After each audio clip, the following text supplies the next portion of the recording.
It goes beyond the well-known group life insurance for public servants, the routine workmen's compensation, and health workers' hazard allowance. Details of the package will be made available later, but we must also laud the life insurance offer of free 5,000 workers cover, which was donated by a private insurance company. We are also grateful for the show of support and solidarity by organizations, associations, and individuals who have generously donated and are continuing to donate various items to support our response, such as sanitizers, personal protective equipment, ambulances, generators, and even free supply of fish and rice to treatment centers in Abuja. I assure them all that these items will be judiciously utilized. I wish to now appeal from a health point of view to citizens for understanding and adherence to the proven public health advisory at this critical time of our history. The images emanating nowadays from some countries in Europe and America tell the story of what we are desperate to avoid. More perseverance and sacrifice is required of nearly all persons living in countries where the virus has struck, including our own country. Compared to many of these countries, we do not seem to have done too badly in the coronavirus landscape, but it is very risky and dangerous to be too confident. We must build on all the gains and make specific sacrifices for a while. The benefits are worth it. I therefore call on all citizens to endeavor to observe all the recommendations meant to reduce transmission of the virus that happens when one person unknowingly carrying the virus travels from one place to another and drops the virus there.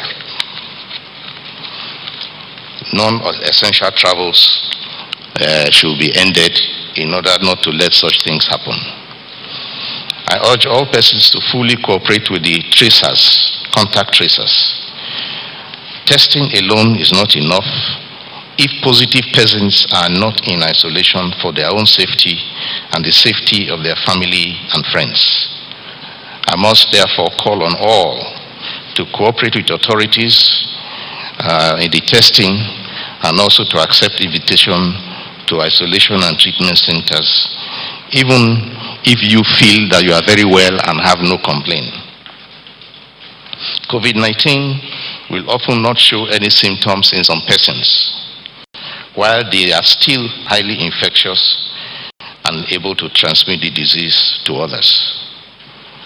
We have made arrangements for all levels of isolation facilities, including such as require security and privacy arrangements.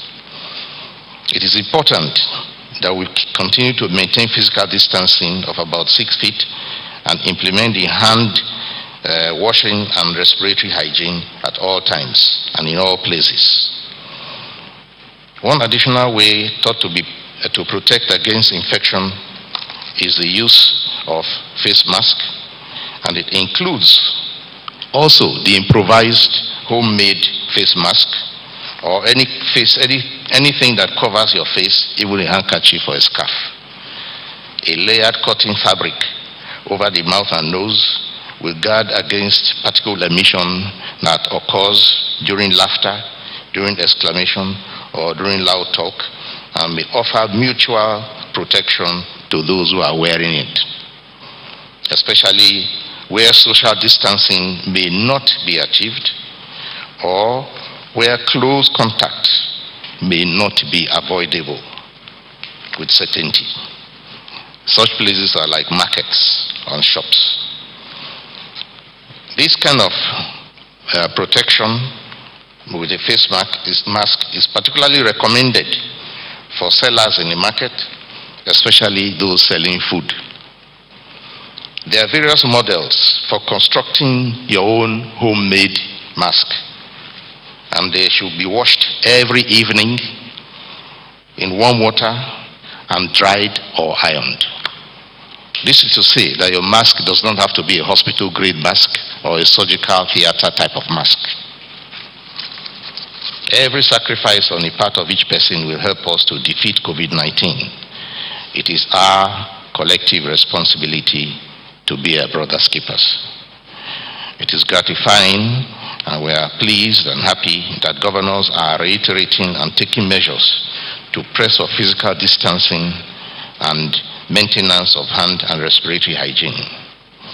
Since our response to this pandemic rests on collective effort, I strongly urge all members of the public to abide by federal government recommendations. Thank you for your attention.